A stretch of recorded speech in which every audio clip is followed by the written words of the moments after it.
अक्षय खन्ना, ऐश्वर्या राय, अनिल कपूरेर ताल मुभिर किछु interesting आननोन fact আমি ভিডিও লাস্টে শেয়ার করব। খুবই ইন্টারেস্টিং, স্কিপ না করে ভিডিওটা পারলে পুরো দেখো। সাথে সাথে এই সিনেমার বাজেট কত, বক্স অফিসে কত কালেকশন করেছিল, বক্স অফিসে কি বডি টেনেছিল তাও শেয়ার করব। আর পার্সোনালি এই সিনেমাটা আমার কেমন লেগেছে তাও শেয়ার করব। ভিডিওটা পারলে পুরো দেখো। আর যদি ভিডিওটা ভালো লাগে তাহলে একটা অবশ্যই লাইক করে দিয়ে যেও। So friends, welcome back to my channel. আজ 19 আগস্ট 2025 মঙ্গলবার। ওয়েদার খুবই খারাপ, মানে বৃষ্টি হচ্ছে। আবার পেপারে বেরিয়ে গেছে যে কাল থেকে ঘূর্ণপাত হয়েছে, নিম্নচাপ চলে এসছে। ঘূর্ণাপাতের জেরে কাল থেকে বৃষ্টি হবে, কিন্তু বৃষ্টি আজ থেকেই শুরু হয়ে গেছে। এখনো বৃষ্টি হচ্ছে, এখন একটু কমেছে, ঝিরিঝিরি বৃষ্টি পড়ছে। আর এই সবার মাঝখানে ঠান্ডা ভাব। পুজো সামনের মাসে, পুজো 1 মাস বাদে মহালয়া, ব্যাপক একটা মুহূর্ত। পুজোর আগের এই যে মুহূর্তগুলো থাকে আমার বেশ ভালো লাগে। আর এই সবের মাঝখানে আমি ভিডিওটা শ্যুট করছি।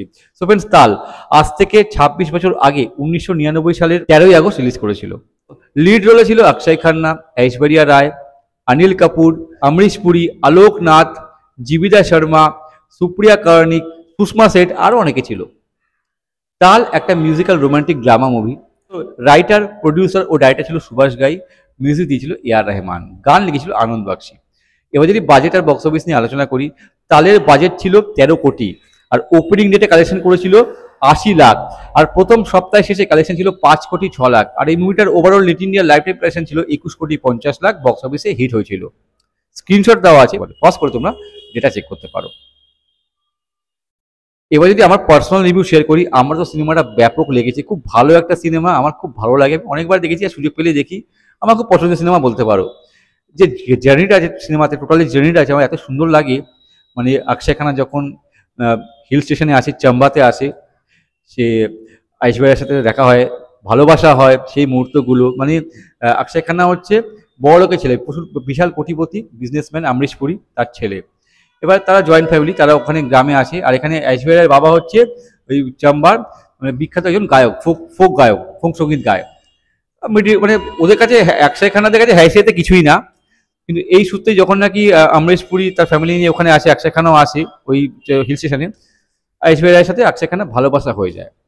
এবার যখন চলে যায়, তখন একটা সময় আসে ঐশ্বরিয়া রায়কে নিয়ে তার বাবা আলোকনাথ যায় হচ্ছে অমরিশ পুরীদের বাড়িতে বিয়ের কথা বলতে। এরা দুজনকে ভালোবাসে, এই ব্যাপারে কথা বলতে চায়। কিন্তু ওখানে গিয়ে এমনভাবে তাকে অপমান করা হয় দুজনকে।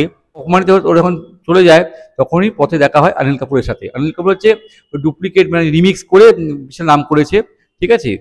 তখন ঐশ্বরিয়া রায়ের মধ্যে যে একটা ট্যালেন্ট আছে সেটাকে খুঁজে বার করে, এবার তাকে স্টার বানিয়ে দেয়। এবার অনিল কাপুর ঐশ্বরিয়া রায়কে ভালোবেসে ফেলে। এবার এমন একটা সময় আসে যখন ঐশ্বরিয়া রায়ও সেই বড়লোক হয়ে যায়, নাম যশ ফেম হয়ে যায়, বিশাল ব্যাপার হয়ে যায় তখন। এরপরে বস কি হয়, অ্যাকচুয়ালি মিলটা কার সাথে হবে, অনিল কাপুরের সাথে হবে না অক্ষয় খান্নার সাথে হবে। আরও অনেক কিছু জিনিসপত্র আছে সিনেমাতে যেগুলো দেখতে বেশ ভালো লাগে।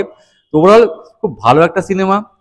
গানগুলো অসাধারণ। এই যে টোটাল জার্নিতে সিনেমাতে, তার মধ্যে যে গানগুলো আছে, তার মাঝে যে গানগুলো আছে, এক কথায় অসাধারণ, ব্যাপক। সবকটা গান ভালো, এআর রহমানের মিউজিক। আর ঐশ্বরিয়া রায়ের সাথে অক্ষয় খান্নার কেমিস্ট্রি খুব ভালো ছিল, বিশেষ করে হিল স্টেশন যে কেমিস্ট্রিগুলো ছিল বেশ ভালো ছিল, মুহূর্তগুলো। ইভেন কিছু কিছু পোর্শনে অনিল কাপুরের সাথেও ঐশ্বরিয়া রায়ের পোর্শনটা বেশ ভালো, কেমিস্ট্রিটা বেশ ভালো লাগে দেখতে, ইমোশনটা ওয়ার্ক করে। আর ডেফিনেটলি অক্ষয় খান্নার যে কনফিডেন্সটা আছে ভালোবাসার প্রতি, সেটা বেশ ভালো হয়েছে আমার সিনেমাতে। যদি পারফরমেন্সের প্রসঙ্গে আসি, অক্ষয় খান্না ভালো অভিনয় করেছে, খুব ভালো কাজ করেছে অক্ষয় খান্না। ঐশ্বরিয়া রায়ও ভালো অভিনয় করেছে এই সিনেমাতে, দেখতে খুব সুন্দর লেগেছে। Anil Kapoor outstanding performance, climax পোর্শনে ব্যাপক ছিল। অনিল কাপুর ব্যাপক কাজ করেছে। অমরিশ পুরী ভালো অভিনয় করেছে, ইভেন আলোকনাথের কাজও ভালো। আরও যারা যারা ছিল নিয়ে নিজেকে ভালো কাজ করেছে। ওভারঅল খুব ভালো একটা সিনেমা। যদি রোমান্টিক মুভি দেখতে পছন্দ করো, ব্লকবাস্টার গান সমেত, তো এই মুভিটাকে মিস করো না। আশা করছি তোমাদের এই সিনেমাটা ভালো লাগবে। এবার ফ্রেন্ডস, কিছু ইন্টারেস্টিং আননোন ফ্যাক্ট। এই মুভিতে প্রথমে অনিল কাপুরের রোলের জন্য গোবিন্দাকে অফার করা হয়েছিল, কিন্তু গোবিন্দা কোনো কারণবশত রোলটা করতে পারেনি। এরপরে আমির খানকেও অফার করা হয়, কিন্তু আমির খানের রোলটা করেনি। ফাইনালি অনিল কাপুর এই সিনেমাতে কাস্ট হয়। এই সিনেমাতে ঐশ্বরিয়া রায় রোলের জন্য প্রথমে মহিমা চৌধুরীকে অফার করা হয়েছিল, কেননা এর আগে পরদেশ মুভিতে মহিমা চৌধুরীকে লঞ্চ করেছিল সুভাষ ঘাই, আর তিনি চেয়েছিলেন এই সিনেমাতেও মহিমা চৌধুরীকে নিতে। কিন্তু কোনো কারণবশত মহিমা চৌধুরী রোলটা করতে পারেনি। ফাইনালি ঐশ্বরিয়া রায় এই সিনেমাতে কাস্ট হয়। এই সিনেমাতে আলোক নাথ, যে নাকি ঐশ্বরিয়া রায়ের বাবা হয়েছে, রোলটার জন্য প্রথমে অনুপম খেরকে অ্যাপ্রোচ করা হয়েছিল, কিন্তু অনুপম খের কোনো কারণবশত রোলটা করতে পারেনি। ফাইনালি আলোক নাথ এই সিনেমাতে কাস্ট হয়।